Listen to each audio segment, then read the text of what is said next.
зүүн талд анх усан парк барина гэж хашаасан газарт олон тооны орон сууцны хороол баригдах гэж байгаа талаар анх ICM-ийн сайт мэдээлж байлаа. За гэтэл үүгээр зогсохгүй орон сууцны хороол баригдахдаа зөвшөөрөгдсөн хэмжээнээс хэтрүүлэн барьсан буюу дунд голын ай сав руу урд талын 2 блок барилгыг хэтрүүлэн барьсан байгаамаа.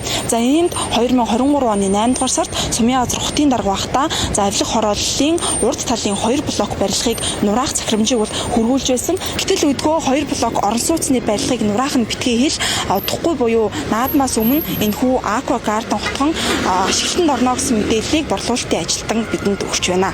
2007 онд M&J Construction-д төмөр замын дуу чимээнээс тусгаарлах хан босгох, авто замын холболт хийх, үерийн далан барихаар газар ашиглуулах зөвшөөрлийг олгосон байдаг. Улмаар 2008 онд нийслэлийн засаг даргасан бэлэгт дунд голын салаа өрсдөг 11.8 газрыг M&J Construction-д орон сууцны чиглэлээр ашиглах зөвшөөрлийг өгсөн. Үүний дараа 2011 онд нийслэлийн засаг дарга мөнх хоёр нь тухайн барилгын компани ашиглах эрхийн зөвшөөрлийг эзэмших эрх болгон өөрчилжээ. Харин 2013 онд нийслэлийн засаг дарга Батүл тухайн газрыг ногоон байгууламж байгуулахаар өөрчилсөн.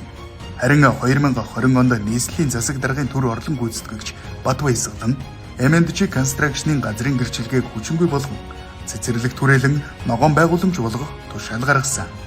Гэтэл 2022 онд нийслэлийн засаг дарга Сумьяваз газрын гэрчилгээг сэргээн худалдаа үйлчилгээ орон сууцны зориулалтайгаар дахин олгосон байдаг.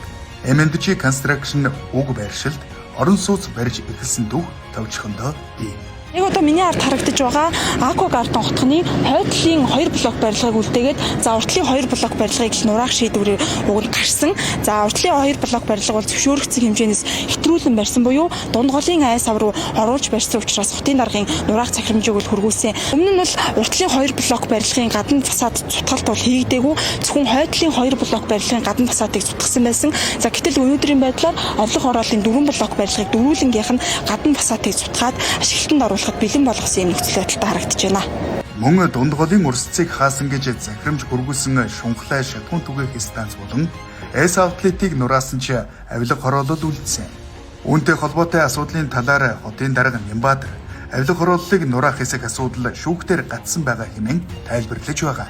Харин тус барилгыг гүйцэтгэгчид үүнийг үгүйсгэж хууль зөрчөөгүй хэмээн тайлбарласаар байна. Aqua Garden буюу олонний нэрлэж заншнаар авилга хорооллыг 1 м2 тутмын үнэ нь 5.6-аас 6.4 сая төгрөгөөр борлуулагдж байна. За мөн бид борлуулалтын ажилтнтай холбогдож зарим мэдээллийг тодруулахад наадмаас өмнө буюу 7 дугаар сартаа багтаад улсын комисс хүлээж авч ашиглалтанд орно гэсэн мэдээлэл өгч байгаамаа.